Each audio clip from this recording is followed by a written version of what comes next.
Bonjour tout le monde, bienvenue à un nouvel épisode de La Pointe de l'immobilier. On est rendu à la saison 3. C'est un podcast sur l'immobilier commercial, multilogement. On va parler bien sûr de mindset, d'entrepreneuriat, parce que l'immobilier, c'est d'abord et avant tout de l'entrepreneuriat. On a aussi plusieurs aspects comme le financement. Et aujourd'hui, j'avais envie de faire venir quelqu'un de spécial parce que c'est un domaine qui est un peu méconnu. C'est un domaine qu'on a besoin de connaître davantage et qu'on c'est un passage obligé dans la plupart du temps. Donc, tout ce qui a trait au sol, les études environnementales.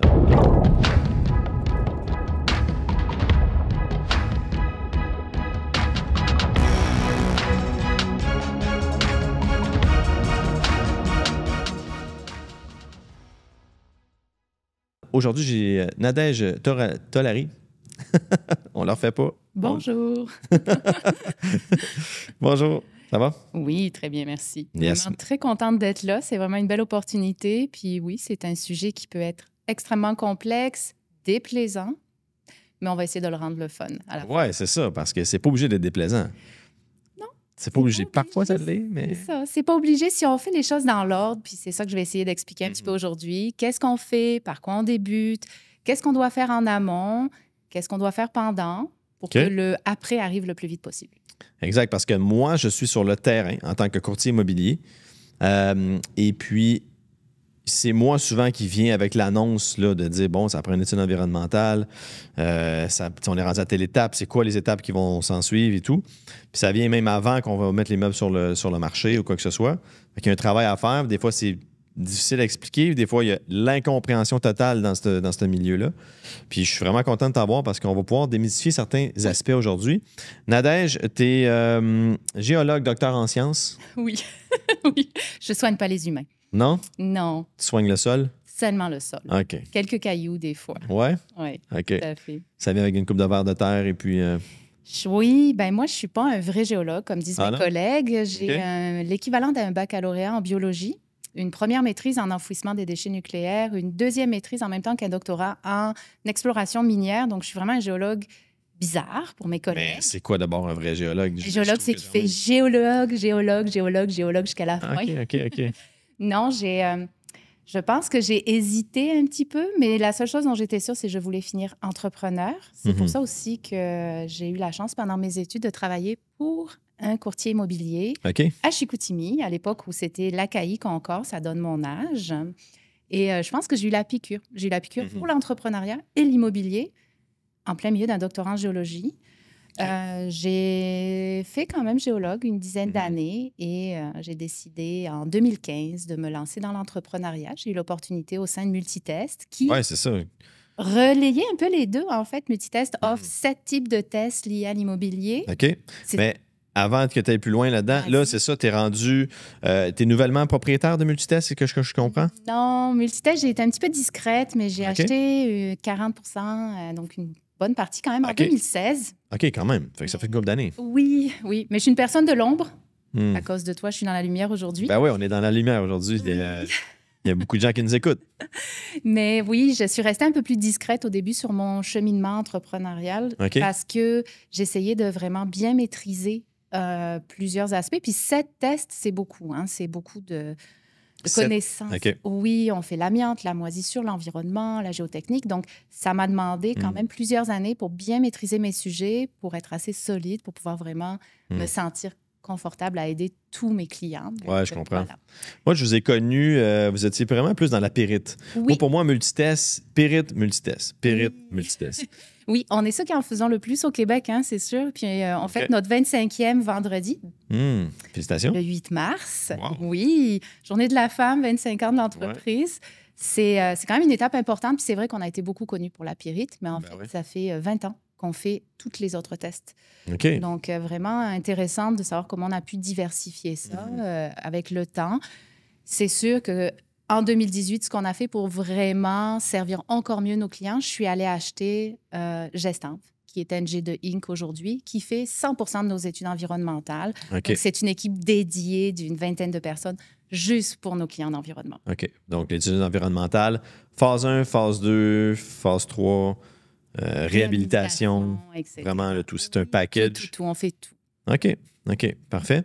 C'est surtout cet aspect-là, je pense qu'on va peut-être se concentrer aujourd'hui, oui.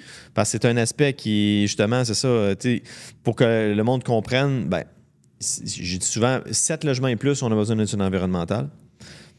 Puis, des fois, même des 6. Des fois, des 6, effectivement. Ouais. Ça va, j'imagine, dépendre des secteurs. Oui. Puis ça dépend aussi un peu de... Il y a des cas très particuliers, mais comme tu dis, 7 et plus, vous êtes sûr. C'est sûr à 100%. Dès que j'ai du commercial, industriel, exact. Je n'ai pas le choix, il faut y penser, et puis il faut y penser très tôt dans le processus. Ouais. Après, vous avez des cas particuliers. J'ai déjà eu des phasins demandés sur des maisons, mais souvent, c'est des maisons à démolir parce qu'on a un projet de plex derrière. Puis on sait qu'on va bâtir un plex en arrière, donc on sait qu'on va avoir besoin de ça éventuellement. On est-tu bien de le faire tout de suite? Surtout des maisons, peut-être des années 60, 50, qui ont déjà eu des réservoirs à l'huile. Exactement. Donc, c'est là où on va arriver à qu'est-ce que je vais conseiller. Tu as un point. Vous êtes le courtier, vous arrivez dans le dossier. Première chose à faire avant de mettre l'immeuble à vente, avant de l'évaluer, avant de faire quoi que ce soit, discuter avec votre propriétaire, avec les locataires, s'il y en a. Vous devez regarder des éléments vraiment importants sur votre propriété et les propriétés adjacentes. Donc, c'est vraiment important de ne pas vous limiter à votre propriété. Ça va être très, très, très important. Ça va être essentiel. Exemple, 100 mètres d'une station-service. Tout à fait. Ou d'un... nettoyeur à sec. Nettoyeur à sec. Oui, un garage mécanique. Pourquoi un nettoyeur à sec? Ah, ça, là, c'est la question. C'est mes préférés. C'est ça. J'imagine. C'est sûr qu'ils utilisent beaucoup de produits, tout ça, mais ils sont reliés sur les systèmes d'égout de la ville? Non. Malheureusement, c'est très rare qu'un système d'évacuation des eaux soit étanche. On a des pertes. C'est sûr. Oui, je suis d'accord. Je travaillais là-dedans avant. Je sais c'est quoi. Exactement. Les drains ne sont pas toujours bien raccordés. Les drains en fonte ou en terracotta. Voilà. Ça répond à beaucoup de mystères de pourquoi. Puis il faut aussi comprendre que les produits qui sont utilisés sont très persistants et sont très lourds. Okay. Donc, ils ne seront pas lessivés facilement par la nappe phréatique ou par les pluies. Ça va rester. Le drainage naturel du sol. Exactement. Puis, à l'inverse, étant très lourd, quand ils commencent à migrer, ben là, ils vont suivre tous les chemins préférentiels vers le point le plus bas. Si vous êtes le point le plus bas, c'est chez vous. Ben oui, c'est ça, exactement. Pas de secret. Donc, voilà. C'est sûr, la station-service ou le nettoyeur à sec qui est plus bas, topographiquement, ben là, tes chances sont... Ah, ben là, ça remonte pas. Hein. Non. C'est pour ça. Le 100 mètres, ça applique, mais il y a quand même des chances, des fois. Voilà. Okay. Donc, qu'est-ce qu'on regarde dans la propriété concernée? Système de chauffage à l'huile, actuel ou passé. Okay. S'il est passé, vous pouvez essayer de demander si un rapport a été fait. Ouais. Un rapport, ce n'est pas une facture d'enlèvement de réservoir. C'est un rapport. Vous devez avoir des certificats d'analyse, vous devez avoir des bons de livraison, vous devez avoir une preuve scientifique que le sol qui est resté en place est propre. Okay. Est-ce que ça arrive souvent? Non, je vous l'annonce. J'ai souvent des factures. J'ai souvent les factures qui disent « Oui, j'ai retiré mon réservoir, quel entrepreneur l'a fait? » Puis c'est tout. Mais ça, moi, ce n'est pas une preuve qui me permettrait de dire « Oui, j'ai pas de contamination, tout est propre. » Oui, c'est sûr que là, si tu as une facture dans le réservoir, ça veut effectivement, là, c'est peut-être qu'ils l'ont enlevé. Un cas dramatique, il restait de l'huile dans le réservoir. Ils ont tiré ça avec une pelle mécanique, ça l'a déchiré, ça l'a coulé. Puis là, ils ont dit, il est midi, on renterre ça. Oui. Et ça arrive, hein? On en rigole aujourd'hui, mais ça arrive malheureusement. Et aussi, souvent, des fois, c'est pas fait méchamment. Ils l'ont retiré, ils n'ont rien vu, mais en réalité, ben, ça avait coulé le long du drain français, puis vous avez... belle contamination. Mais pas juste ça, tu sais, je veux dire, on s'entend qu'aujourd'hui, on est très soucieux de l'environnement. Oui. On a, justement, tu sais, on va à l'école, on fait des bacs dans ça. Mais à l'époque, je veux dire, on allait... dans nos voitures. Ben, c'est ça. On fumait dans le pire, on fumait à l'hôpital. Oui. Donc, ça donne une idée où on mettait nos déchets. Mais c'est ça, les gens enfouissaient, tu sais, c'était pas... Ben, des fois, on les retirait même pas. Donc, c'est vraiment important, c'est la première chose. Que vous soyez dans du multirésidentiel, que vous soyez dans du commercial industriel, quel est le système de chauffage actuel?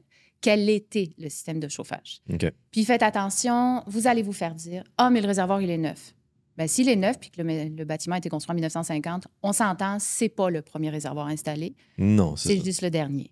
Donc, tout ça, c'est le premier point. C'est celui qui va être dans la majorité des cas, un problème. La deuxième chose, on parlait des voisins. Donc oui, ça peut être un nettoyeur à sec, ça peut être une station-service, ça peut être une usine. Donc là, vous avez deux catégories. Puis ça peut être le réservoir du voisin aussi, hein, d'accord? Mais que vous soyez sur votre site ou à l'extérieur de votre site. Si ce n'est pas un réservoir, les autres types de risques qu'on a, ça peut être souvent du remblai. À Montréal, on avait un réseau de ruisseaux. On a eu des mises à jour en 2020. Il y avait des ruisseaux à Montréal. Oui, et on les a remblayés gentiment avec tout et n'importe quoi. Ouais. Donc ça, c'est un gros risque aussi qu'on observe très souvent. Et souvent, les gens ont acheté, des fois, ont même une phase 1 avant 2016. Et là, on l'a refait. Là, ils sont comme bien insultés parce que là, on a trouvé un risque. Ouais. Et en 2016, il y a eu énormément de mises à jour sur les ruisseaux. La carte complète de Montréal a été refaite. Et donc, malheureusement, on a beaucoup plus de précision. Donc, ce qui fait que lorsqu'on fait une phase 1, ça se peut qu'il y ait un bâtiment qu'on dit, ben non, finalement, c'est plus un risque. Le ruisseau passe à 30 mètres à gauche. Mais celui à 30 mètres à gauche, lui, pas chanceux, ça va être un risque. Donc, les risques de remblai à Montréal sont très importants. Puis quand tu dis remblai, est-ce qu'on parle de mauvais remblai ou on parle simplement d'un remblai X? En fait, un bon remblai, c'est seulement si j'ai une analyse qui me dit que c'est un bon remblai. Tout remblai qui n'est pas analysé peut être mauvais. Donc, il devient un risque. Donc, c'est les deux gros cas de figure qu'on croise le plus souvent dans les phases 1 qu'on fait. Donc, une phase 1, juste pour bien être sûr, étude historique, pas de prélèvement, pas de forage. Donc, c'est vraiment, on prend la propriété depuis aussi longtemps qu'on peut. On peut remonter jusqu'à fin des années 1800 parfois, dépendamment des secteurs. Et on fait toute l'historique de la propriété. Il y avait des cartes aériennes dans ces années-là? Non. On a des documents, mais pas forcément de photos aériennes. Mais on a des plans. On a des vieux plans, surtout dans le Vieux-Montréal. On va très loin là-dedans, malheureusement, parce que plus c'est vieux, plus il y a des chances qu'il y ait eu une activité qui, malheureusement, ait pu contaminer le sol. Donc, la phase 1, c'est vraiment ça. C'est vraiment une enquête qu'on fait. On va chercher, est-ce que oui ou non, il y a un coupable potentiel qui aurait pu contaminer le sol. On finit la phase 1, deux choix. Hein. Pas de coupable. Tout va bien. Est-ce que ça arrive souvent? Souvent, les gens me disent, mais de toute manière, toutes les phases 1, on recommande une phase 2. Des fois, de ce temps-ci, j'ai un peu cette impression-là. Oui. Je vais t'avouer. C'est sûr que par rapport à quand j'ai commencé versus aujourd'hui, c'est vrai qu'on a beaucoup resserré les règles. Donc, on se retrouve avec plus facilement un risque. Moi, j'ai commencé, là, ça donne une idée, un réservoir hors sol dans un bâtiment n'était pas un risque. Aujourd'hui, un réservoir est un risque. Mais hors sol, ouais, c'est ça. Mais c'est parce qu'on sait aujourd'hui que c'est pas le réservoir le problème, c'est les lignes d'alimentation. C'est ça. C'est peut-être que le gars, à chaque fois qu'il venait remplir, il en échappait 8 litres à côté. Là. Et puis, parce que c'est peut-être pas non plus le premier, il y en a peut-être un enterré à l'extérieur. Donc, c'est tout ça qui fait que ça a beaucoup changé. Pour vous donner une idée, nous, on en fait une couple de centaines par année, des phases 1, on en fait quand même pas mal. L'année dernière, on en a peut-être eu 20, mais on fait beaucoup de Montréal. Donc, 20 sans risque de phase 2. Souvent, ils sont à l'extérieur de l'île de Montréal. Pour être sur 100, tu en as eu 20 sans risque. Oui, on est à peu près à 20 sans risque. OK, fait 80 est à risque. C'est sûr, sur l'île de Montréal, avec l'information que tu m'as donnée là, c'est sûr que je peux comprendre. C'est ça. Et puis souvent, les gens ne le comprennent pas. Non. Ensuite, il faut aussi remettre en contexte, ces gens-là, ils ont acheté de bonne foi. Oui, c'est ça. Et ça ne leur a pas été demandé. Non, parce qu'à l'époque, les lois, c'était pas comme ça. C'est un peu là où écoute, puis tu sais, je dis, c'est pas toi qui as la solution, je le sais, là. Pas toujours. Ouais, pas tout le temps. Mais c'est un peu là où c'est un peu, des fois, dramatique pour certaines personnes, alors qu'ils ont acheté des biens de bonne foi. Puis là, on rajoute des couches de loi. Regarde, ça, c'est de la politique, là, mais... Oui, mais ça, c'est les problématiques. Hein. Nous, on travaille avec des humains. Hein. On ne travaille pas juste avec des bâtiments, on travaille beaucoup avec des humains. Souvent, c'est le projet d'une vie. Hein. Vous avez c'est ça. C'est la retraite de plusieurs. Il y en a, ils en ont qu'un. Hein. Il y en a qui ont 200, 300, 400 portes, mais il y a des gens qui ont un sixplex. Exact. Ils ont acheté, ils ont souvent vécu là, ils pensent leur vendre, puis c'est leur retraite. Exact. Et on arrive et leur retraite, elle vaut plus qu'elle vaut. Non. Souvent, ils n'ont pas de liquidité. C'est très complexe comme dossier. Donc, oui, c'est sûr que nous, on essaye toujours de faire de la pédagogie avant. Ouais. Donc, on parlait des risques. Qu'est-ce que vous devez regarder? Donc, regardez le chauffage, le risque de remblai, vous ne pourrez pas le savoir. Malheureusement, ça prend la phase 1. Il y a d'autres risques. Hein? On parlait donc des activités industrielles. Là, on va en revenir là-dessus pour les lois 72 parce que c'est important. Oui, la fameuse loi 72, on en a parlé. Absolument. Puis la première chose qu'il faut discuter avec votre client, c'est les délais.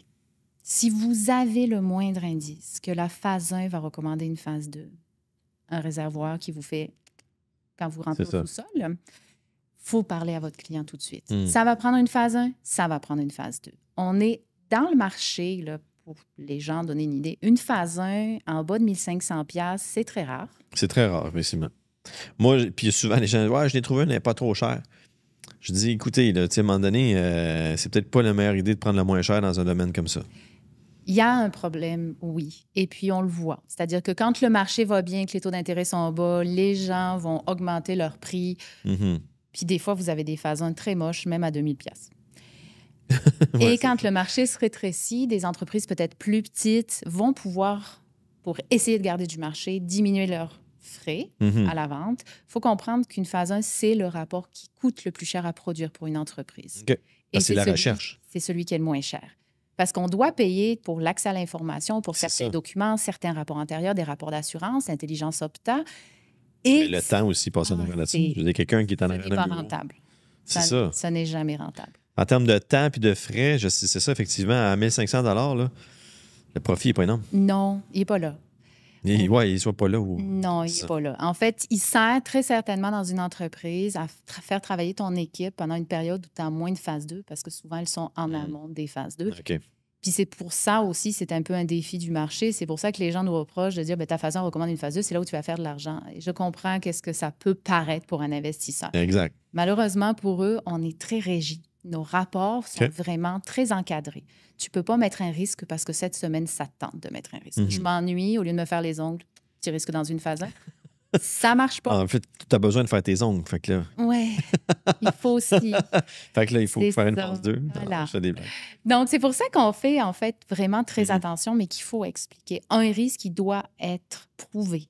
Donc, si j'ai un trou dans l'historique du mode de chauffage d'un bâtiment qui est très ancien, bien, ça va être très certainement de l'huile ou du charbon, si ça peut au gaz et à l'électricité.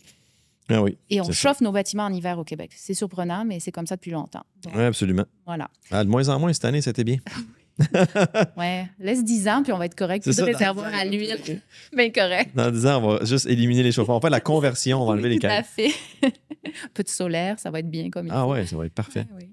Donc, c'est ça. Donc, ça, c'est vraiment prévenir. Puis une phase 1, on parle du prix, mais on parle du temps. Une phase 1, pour qu'elle soit quand même complète, on a besoin d'accéder à l'information. Et ces organismes-là, villes, ministères, c'est long. C'est du 3-4 semaines parfois pour obtenir les documents. Ça peut aller beaucoup plus longtemps que ça quand on est dans les lois 72 où c'est obligatoire d'avoir tous les documents. Là, à ce moment-là, vraiment, c'est problématique, les délais. Donc, prévoir 4 semaines en moyenne pour une phase 1. Ça peut aller un peu plus loin, mais un sixplex, un commercial, semi-commercial, normalement, 4 semaines, vous devriez avoir sur le marché une phase 1. Une phase 2, 4 semaines de plus. Fait qu'on est rendu à 2 mois. Et voilà. Puis là, c'est ça. Là, encore là, la phase 2, elle va juste venir... Bien, on va faire une phase 2 à certains endroits stratégiques, là. Puis si c'est pas contaminé, on est bon. Mais si j'ai la moindre contamination dans un forage, là, je me retrouve avec 2 choix. Ou j'ai délimité, donc je sais que ma contamination fait 10 pieds par 10 pieds par 10 pieds, tout va bien. Ou malheureusement, je me retrouve avec une situation où je suis obligée de retourner faire des forages, donc ce qu'on appelle une complémentaire ou une phase 3, dépendamment avec qui vous faites affaire. Et là, c'est comme pas clair, hein, ça? Oui. En fait, au ministère, c'est très clair. Une phase 1, c'est l'étude historique. OK. Phase 2, c'est tout ce qui est forage de l'étape 1. Phase 3, c'est forage complémentaire. OK. Et quand je rentre dans la phase 4, entre guillemets, c'est une décontamination de sol. Mais donc, sur le marché... ça une réhabilitation. Réhabilitation ou décontamination. OK. Fait 4, ça serait réhabilitation. Oui. Mais chez nous, par exemple, vous allez entendre phase 1, phase 2, phase 2 complémentaire pour expliquer que c'est des forages complémentaires. OK. À la et phase la 2. phase 3, nous, c'est une décontamination. OK. Donc, vous voyez les 2 langages, mais légalement, c'est phase 1, phase 2, phase 3, décontamination. OK. Puis, ça dépend des sites web, ça dépend des entreprises. Au final, ce qu'il faut comprendre, c'est qu'on peut avoir 2 étapes de forage avant de pouvoir sortir les volumes de sol. OK. Donc, dans un cas normal, où je n'ai pas de contamination après ma phase 2, j'ai quand même passé 8 semaines. 8 semaines quand ça va bien, quand le client signe tout de suite le contrat, que tous les papiers sont prêts, que tout va bien, d'accord? Pas de vacances. Aussi, c'est ça. Ouais, voilà. Donc, 8 semaines, moi, j'arrive avec des courtiers d'immeubles qui ont mis 10 jours sur leur offre. Non, c'est ça. 10 jours, c'est déjà compliqué pour un test de pyrite, hein? D'accord? Et on est très rapide pour avoir un test de pyrite. Oui, c'est assez rapide, ça, quand même. Ça, c'est très rapide. Puis 10 jours, ça peut faire serrer. Un laboratoire, tu n'as pas d'études à faire, tu échantillonnes la roche. Puis le lendemain après-midi, tu as ton résultat. C'est ça. Puis déjà, 10 jours, ça peut être serré. Parce qu'il faut quand même que je trouve une place dans l'horaire. Puis dans les périodes de mars-avril, ça peut être serré. Mais dans une phase 1, mars-avril, quand les villes te répondent plus parce qu'elles sont débordées, c'est ça. C'est impossible.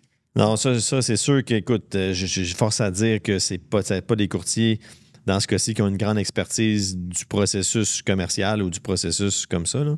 Parce que c'est pas moi qui vais aller mettre 10 jours là, pour ça. Là. Non, on peut pas. C'est pour ça que j'ai dit, il faut vraiment regarder vos éléments. Une phase 1, mettez pas 28 jours, vous tirez dans le pied, essayez peut-être 30, 40. Parce qu'une fois que vous recevez la phase 1, il faut avoir le temps de se retourner. C'est des rapports qui peuvent faire 200, 300, 400 pages. J'ai une phase 1 récemment, 629 pages. 600 pages? Oui, 600 pages de bonheur. Hein? Chaque page de bonheur. Oui, ben oui, mais c'est... OK, mais il y avait donc bien de la... Ah oui, il y a de l'étude derrière. C'est ça, il y a l'étude en arrière. Parce que je les lis, les rapports. Là, puis... Oui, on doit avoir 4 ou 5 rapports de vagues de forage là-dedans. Là. Bon, c'est quelqu'un qui ne voulait pas y aller en une fois, hein, clairement. Ah ouais, c'est ça. Okay, ouais. Moi, j'ai beaucoup aimé le « on en fait 2, on en fait 2, on en fait 2 ». OK, d'accord. 2 forages à la fois? Oui. OK. C'était un optimiste? Oui. Quelqu'un qui avait du temps, hein? Lui, il n'avait pas 10 jours. On est bon. Exactement. Donc, c'est pour ça que je vous dis, il faut le temps de la digérer, cette phase 1-là. Il faut laisser la chance aux gens de poser des questions. C'est des rapports très gros, pas le fun à lire. Donc, c'est sûr qu'on comprend qu'il faut du temps pour les gens à digérer ça, puis leur laisser une chance de nous questionner et leur laisser une chance de trouver leur papier. Parce que vous allez voir qu'une phase 1, on demande, hein, avez-vous des rapports antérieurs? Oh, non, ça tente personne de chercher. Mais quand la phase 1 revient avec un risque, puis avec un prix de forage à 5 000 $. J'ai peut-être des papiers dans la cave qui sont cachés quelque part. Là, je vais aller chercher. Là, pour 6 000 $, je vais perdre ma fin de semaine. Là, je suis bon là-dessus. Ça arrive. Ah, c'est le coup d'opportunité. Hein? Je fais des jokes, là, mais ça m'arrive vraiment régulièrement. Ça m'arrive 3-4 fois par année qu'on a un rapport qui sort de « Ah, je l'ai! » Puis justement, parlant de prix, moi, je dis toujours aux gens, écoute, phase 2, prévoir entre 4 et 8 000, mettons. Mais tu sais, je sais que le plafond... Oui. Je sais que je suis dans le champ en disant ça. Oui et non, c'est pas vrai. C'est pas dans le champ.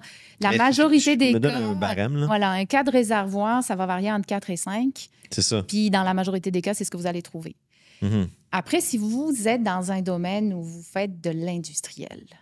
Oui, là, c'est ça. Il faut spécifier. Quand je dis pas ça à quelqu'un qui fait l'industriel, je suis vraiment dans le... Oui, dans duplex. 36 logements. Oui. Duplex, puis même des fois du semi-commercial, ça va être ça. Entre 5 et 8, on va être très largement, 4 et 8 même des fois, là, on va être très correct. C'est ça. Je pense que tu peux rentrer là-dedans, tout dépendant. Effectivement, c'est sûr que c'était des complémentaires. C'est pas pareil. On va rentrer entre 3 et 6 forages. La majorité de nos dossiers rentrent là. C'est ça. La majorité de nos dossiers. Disons 70 mettons. Oui. Après, on va parler du fameux loi 72. La loi 72, sur le fond, elle n'existe pas. C'est dans notre jargon. C'est la loi sur la qualité de l'environnement au Québec, la LQE, qui a 2 articles, 31-51, 31-53. Donc, cette loi-là, qu'est-ce qu'elle vient faire, à part, je sais, pourrir la vie quelques semaines? Oui, c'est ça.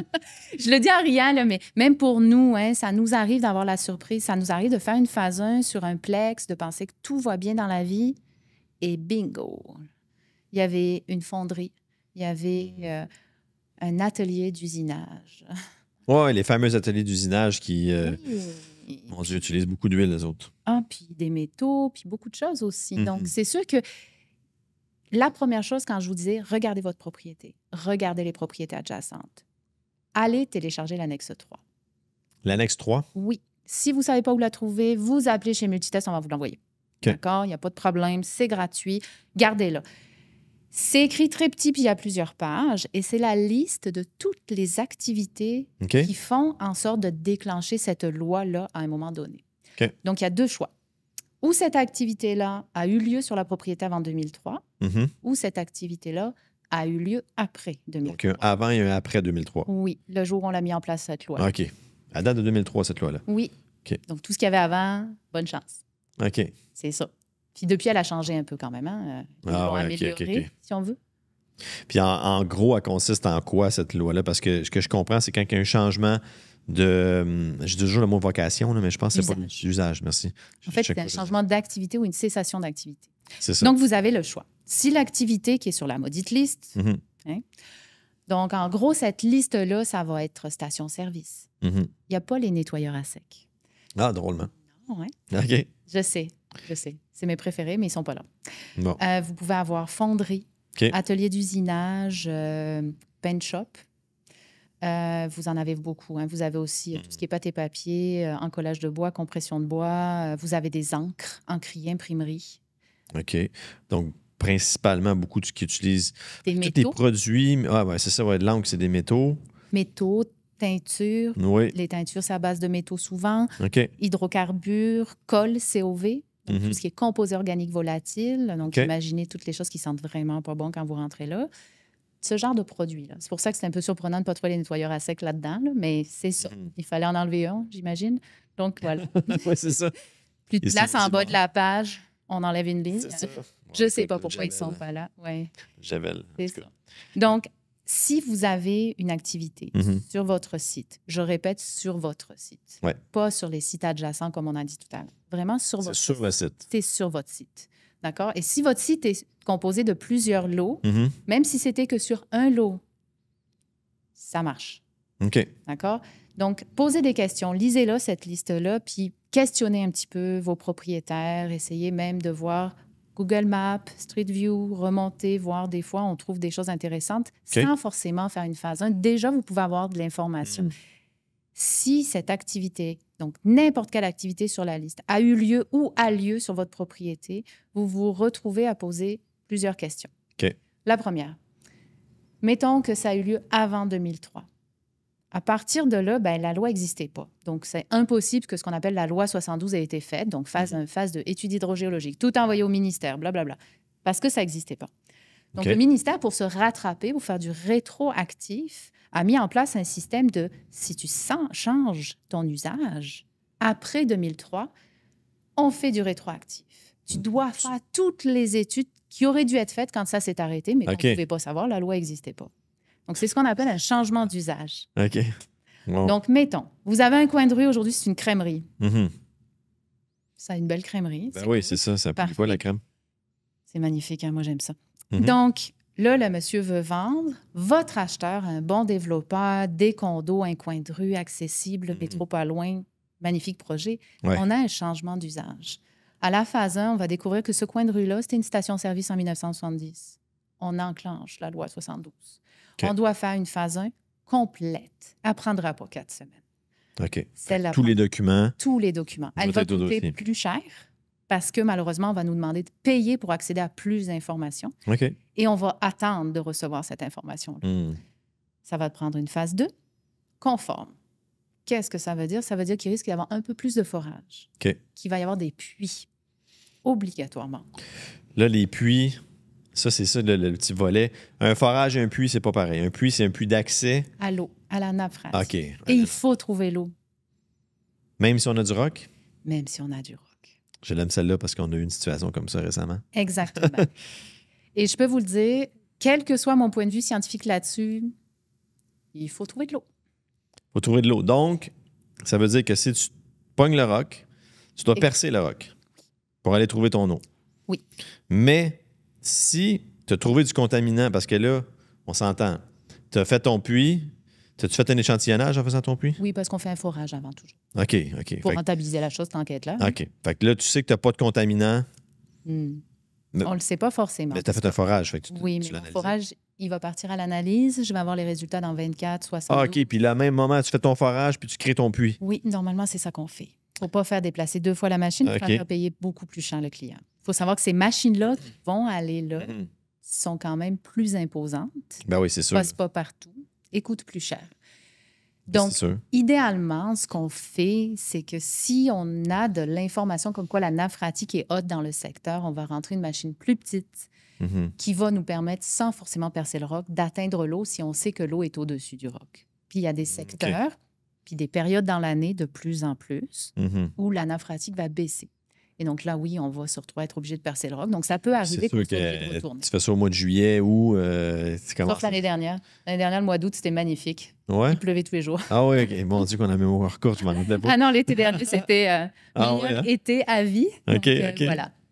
Donc, là, c'est pour les cas où l'activité était avant 2003. Donc, ce qui doit allumer, c'est vous avez un coin de rue où vous avez un bâtiment dont vous allez totalement changer l'usage. Ouais.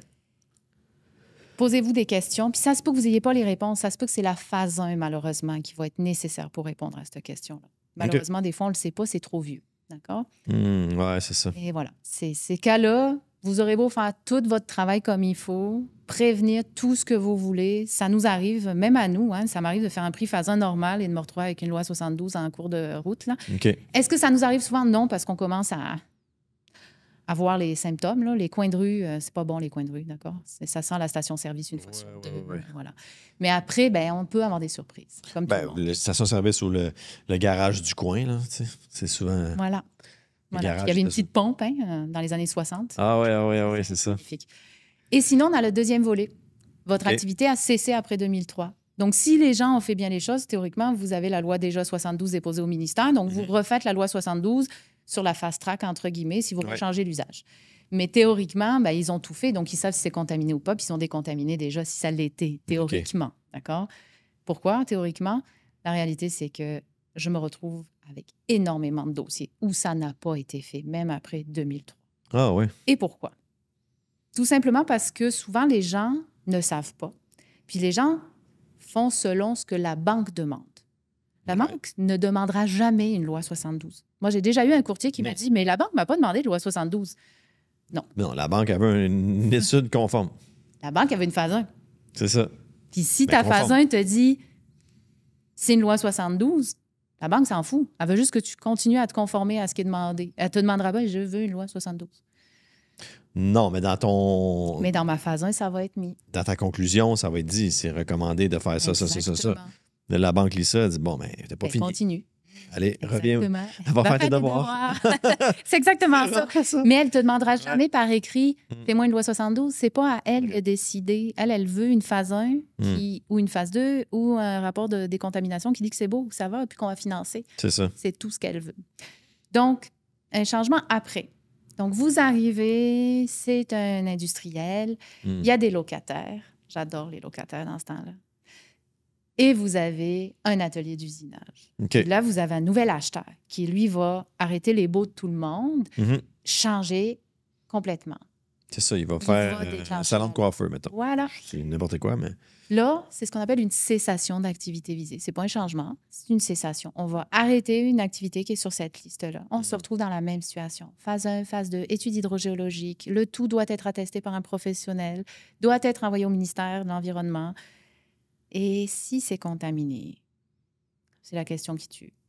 On doit aller voir un notaire, déclarer au registre foncier la contamination, faire un plan de décontamination ou il existe un autre moyen qui est un peu moins courant, qui est des autorisations spéciales au ministère, d'envoyer ça au ministère, d'attendre qu'ils acceptent et de faire les travaux. On est dans les 6 à 12 mois de délai. Ben oui, c'est ça. Donc là, pas de 10 jours. Oh non, oublie ça. De toute façon, les 10 jours, dans tous les cas, je pense que c'est inutile. C'est ça. Mais vraiment pas 10 jours, d'accord? 10 mois, vous allez être plus bon, ça va être correct. J'ai déjà eu des phases en 2 semaines. Là. Oui. Moi, quand j'ai commencé, on y arrivait. Pandémie, ça a tué le délai de réponse des villes. Je ne sais pas pourquoi. Honnêtement, je ne sais pas si le télétravail, l'accès à certaines données papier qui ne sont pas encore numériques, etc. C'est ça. C'est sûr qu'il y a beaucoup de documentation qui est encore papier au Québec, même au ministère. Donc, c'est sûr que si la personne, elle est 3 jours, semaine pas là, elle ne va pas facilement numériser ton dossier. Ça, il n'y a pas de secret. C'est de la logique. Et ça fait en sorte, effectivement, qu'on se retrouve avec beaucoup de retard. Il y a ça, il y a aussi le manque de main-d'œuvre. Quand il n'y a qu'une seule personne sur certains secteurs à Montréal pour faire toutes les demandes d'accès à l'information, je sais pas qu'est-ce qui vous donne à manger. C'est pas juste de l'accès à l'information pour les sols. Là. On parle de tout. Là. Tout. Non-conformité sur un bâtiment, name it. C'est... Puis que tout le monde sait qu'il y a des demandes comme ça, il y en a une tonne. Oui. Et il faut aussi savoir qu'ils ne trient pas. Quand ils nous envoient l'information, ils nous envoient toute l'information pour une adresse. Ça peut être des plaintes de bruit, les cacachines des voisins, la haie qui n'était pas à la bonne hauteur, la clôture qui n'était pas à la bonne place. Je pense que j'ai vu à peu près tout dans ces dossiers-là. Oh, wow, OK. Oui. Fait que c'est même pas classé. Eux autres, c'est comme dans une filière là, avec une adresse. Oui. Tout est là. Je te numérise ça en bloc. Des fois, les pages sont croches et tu te débrouilles. Wow. C'est pour ça que c'est long, les phases 1. OK. Vu comme ça va être facile d'expliquer à mon client pourquoi il faut qu'il paye 1 800 ou 2 000 pour sa phase 1. Oui. C'est bon parce que même moi, je n'arrive même pas à l'expliquer. Des fois, je dis, écoute, je ne sais pas. Sincèrement, je souhaite à personne de faire une phase 1 dans sa vie. à moins de vraiment être très motivé à faire ce travail-là. Parce que c'est pas les rapports les plus faciles à faire, c'est pas les rapports les plus rapides à faire. Vous êtes dans une phase 1, loi 72, il y a des gens qui vont passer 60 heures. C'est plusieurs membres de notre équipe qui sont impliqués. OK, quand même. Et une personne peut passer 60 heures à éplucher des documents. C'est ça. Puis des documents qui n'ont même pas en lien avec ton sol, qui est en lien avec une clôture qui était pas bonne place. Exactement, oui. Ou un remplacement de fenêtre qui ne s'est pas fait dans les délais ou pas aux normes. Ou, oui, on a ça. Ou des constructions faites sans permis ou whatever. Oui. Et on a aussi le registre foncier, écrit par des prêtres à la Nouvelle-France. Oui, c'est ça. C'est magnifique, ça aussi. Hein? Lettres attachées. Oui. Tu vas avoir de la misère avec tes nouveaux employés parce que j'ai su récemment qu'ils n'enseignaient plus les lettres attachées à l'école. Non, ils n'enseignent plus ça, effectivement. J'ai présenté une carte de fête à mon garçon récemment. Puis c'était écrit en lettres attachées. Puis là, il a dit « Je peux pas lire ça. » Oh my God! Ouais. Non, non. Ça va.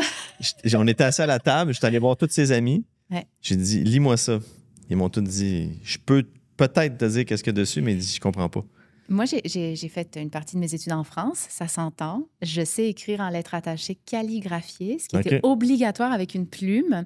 Wow. Et malgré cette compétence-là, qui est tout à fait inutile dans la vie, on s'entend. C'est ça. Des fois, je n'arrive absolument pas à lire qu'est-ce qui est écrit sur le registre foncier. Ah ouais. Hein? Absolument pas. Là. C'est écrit là. C'est vrai que des fois, moi aussi, je les sors, les registres fonciers. Là. C'est assez... Mais c'est beau, par exemple. On dirait vraiment des dessins, là, mais... Oui, c'est ça.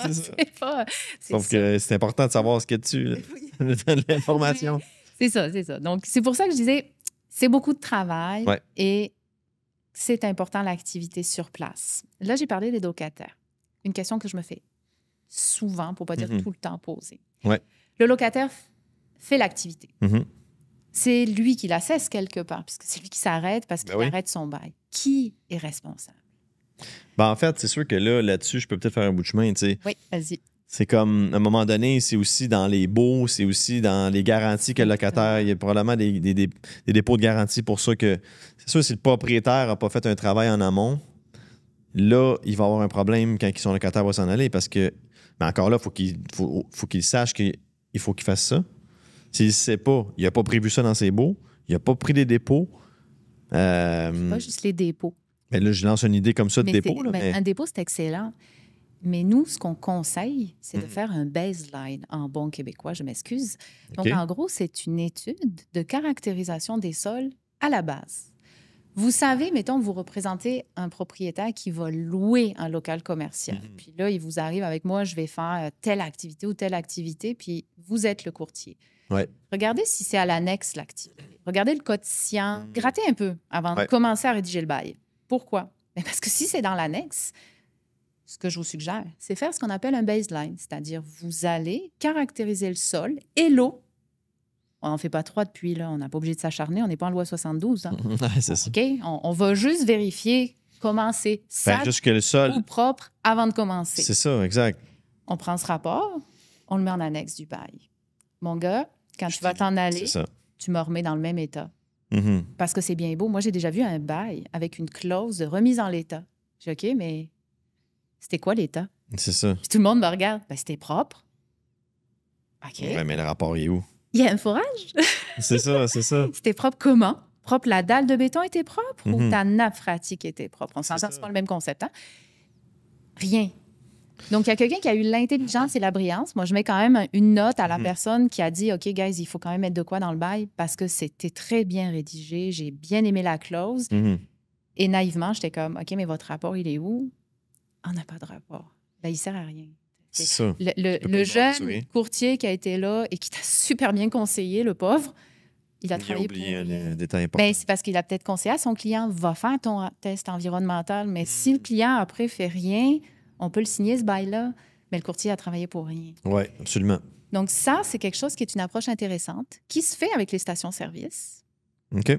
Donc ça peut être aussi intéressant quand vous avez de la location d'équipements de stations-service. Ils arrivent, qui demandent ce qu'on appelle des baselines depuis des années pour justement statuer que je te loue les infrastructures, mais tu es responsable de les entretenir, de faire les tests de pression, les tests de fuite, etc. Mais le jour où toi, tu t'en vas puis j'ai un autre locataire, je veux que ça soit clean parce que c'est tes responsables des infrastructures. Puis même, moi, je le ferai en cours de route aussi. Tu sais, à la limite, sur les stations-service, là, tu sais, que ça fait 30 ans qu'elle est là, Ou quand tu signes un bail, mettons qu'on y va avec une station qui te signe un bail de 30 ans, on s'entend-tu que tu fais pas des tests dans 30 ans, là? Tu essaies peut-être, comme tu dis. Oui, mais c'est ça. Ça peut être... Tu tout ce genre de choses-là, Ben on ne le voit pas couramment. Les baselines, moi, j'en vois dans les stations-service de temps en temps, quand c'est des locations d'infrastructures. Je pense que ça devrait devenir plus courant à y penser quand on débute un bail pour de l'industriel, industriel lourd. Nettoyeur à sec, même s'il n'est pas dans la loi 72, vous devriez y penser aussi parce que c'est des contaminations qui sont extrêmement chères. Par contre, elles ont l'avantage de pouvoir être traitées in situ, celles-ci. Bien, pas juste ça, c'est qu'avec ce que je commence à comprendre un peu de tout ça, c'est qu'il n'est peut-être pas dedans, mais à un moment donné, ils vont rajouter une annexe puis il va finir par être dedans. Tu comprends? Il y a des pressions pour qu'ils y soient. Ben, c'est ça. Fait que, parce que c'est des contaminations plus problématiques que d'autres qui sont là. Qui sont compliquées, qui sont très techniques, qui sont très profondes, qui affectent l'eau. Tous des éléments qui peuvent être très chers. Comme, tu sais, je ne veux pas mettre ça dans l'univers, mais reste que force à croire que je pense que c'est aussi là qu'on s'en va. Les 6 logements, comme je disais, ils sont pas là-dedans, mais les 6 logements, ils étaient tous en bas d'1 million, il n'y a pas si longtemps que ça. Oui, puis le million, c'est quand même une bonne limite mentale. C'est ça. Donc là, les banques vont dire, attends un instant, là, tous les 6 logements que je finance, je les finance tous en haut d'1 million. Fait que là, ils vont probablement exiger des études environnementales. Moi, j'ai des phase 1 pour des 5 logements depuis 2 ans. Bon, ben c'est ça. Et j'en avais pas avant. Avant, je disais à tout le monde, on est formateur accrédité pour les courtiers d'immeubles chez Multitest, puis je disais toujours, 5 logements, les gars, pas de problème. Jusqu'au jour où je me suis retrouvée avec une demande pour un 5 logements. J'étais comme, ah ouais, hein? Ah ouais, prêteur privé. Oh my God. OK. OK, ouais, c'est un prêteur privé qui l'a demandé. Je comprends. 1 mois après, 5 logements. Ça doit être un prêteur privé. Ouais, c'est le même. Eh bien non. Une banque classique. Ah ouais? Et j'en ai. Conventionnel? Conventionnel. Commercial ou... tu sais-tu si le financement était commercial ou personnel? Je pense que c'est un prêt personnel. OK. Parce que c'était au nom d'une personne ma facture à moi, mais je ne sais pas si c'était un Québécois qui arrivait à Parce que tu peux financer un immeuble sous la base commerciale en ton nom personnel. Oui, c'est ça. Donc, c'est pour ça que je te dis, je n'ai pas la réponse exacte à ça, mais ça m'a surprise. Puis je vois que de plus en plus, c'est la ligne, elle varie en fonction de où il est localisé et qu'est-ce qu'il vaut. Donc, c'est sûr que peut-être qu'un 5plex qui vaut 650 000, on s'en fout, mais là, effectivement, c'est moins le cas. Exact. Écoute, on pourrait en parler longtemps. Très, très longtemps. C'est un sujet qui est passionnant, puis qui a sa place dans le marché, puis qui est là. Là, on a parlé juste comme études environnementales 1, 2, 3, 4. Oui. Mais il y a plusieurs autres. Tu disais qu'il y avait 7 tests que vous faites. Oui. C'est quoi, rapidement, là, les autres tests que vous faites? Pyrite. Donc, la pyrite, bien faire attention. Souvent, les gens limitent ça à la Rive-Sud. C'est pas vrai. Les courtiers d'immeubles, vous avez des responsabilités légales. Vous pouvez aller sur le site de l'OACIQ. Il y a un article qui est sorti, qui a été mis à jour. Est, ouest de Montréal et Rive-Sud at large. OK. Vous devez recommander obligatoirement un test de pyrite. Pour les autres secteurs, si vous voyez des dommages, vous devriez recommander le test. OK. Il n'y a pas de dommages. Libre à vous d'en parler ou pas. Amiante. Amiante dans les matériaux, amiante dans l'air, amiante dans la vermiculite. Isolation. Oui. Donc ça va être important, pas pour la transaction tant que ça peut être important au niveau de travaux de rénovation. Donc c'est sûr, quand tu ne touches pas, tu peux laisser là, tout le monde dit ça. Exactement. Sauf que le courtier a de plus en plus une responsabilité. La jurisprudence est en train de se placer. Faire attention, si vous mettons, c'est un plex, puis que votre acheteur vous dit, je vais tout stripper, ça va être important, vous, que vous ayez abordé par écrit, idéalement. Étant donné l'âge du bâtiment, ça serait peut-être important qu'avant de stripper, vous regardiez pour l'amiante. Âge du bâtiment. Les gens me parlent des années 60. 1910, fin 2018, début 2019, l'amiante a été utilisée au Québec. Donc, jusqu'à hier, en fait, si on regarde ça. Par contre, il y a quand même des petites dates qui s'appliquent entre les deux, mais n'importe quel bâtiment où on vous parle de stripper, vous devriez simplement aborder le sujet discrètement. Je laisse une trace écrite pour le jour où quelqu'un se fâche parce que ça lui coûte 3 fois plus cher, ces rénaux qui ne viennent pas vous chercher. C'est tout. Après, on fait de la moisissure. OK, ouais. Environnement, géotechnique. Donc, c'est nos principaux tests. OK. Oui, géotechnique, beaucoup dans le développement de terrain, c'est... Exactement. Puis de plus en plus... Capacité portante? Oui. Et stabilité de talus. On a de plus en plus de dossiers où les rivières qui sont sorties de leur lit en 2017, 2019, glissement de terrain, etc. Puis des zones qui sont classées inondables aujourd'hui avec des instabilités, des grosses maisons, bord de l'eau. Malheureusement, je veux une piscine, ça prend ça. La ville l'exige. On a de plus en plus de dossiers comme ça. Là. Moins dans le commercial industriel, bien sûr. Bon. Bien, écoutez, j'espère que ça vous a éclairé sur certains aspects. Il y a encore beaucoup d'autres choses que je te réinviterai ou on va voir comment ça se présente. Mais j'espère que ça vous a éclairé, honnêtement. Si vous avez d'autres personnes aussi que vous voulez que j'amène sur le studio pour venir nous parler de différents sujets, ça peut justement être des gens qui sont dans l'environnement, que ça peut être des investisseurs immobiliers, peu importe, écrivez-moi. Je suis très accessible sur Instagram, partout, en fait. Je suis vraiment accessible. Donc, vous pouvez m'écrire facilement. Si vous avez aimé ça aussi, abonnez-vous. Je suis sur YouTube, Spotify. Donc, voilà. Merci beaucoup. Merci. C'était vraiment agréable. Ouais. Merci. Passez une belle journée.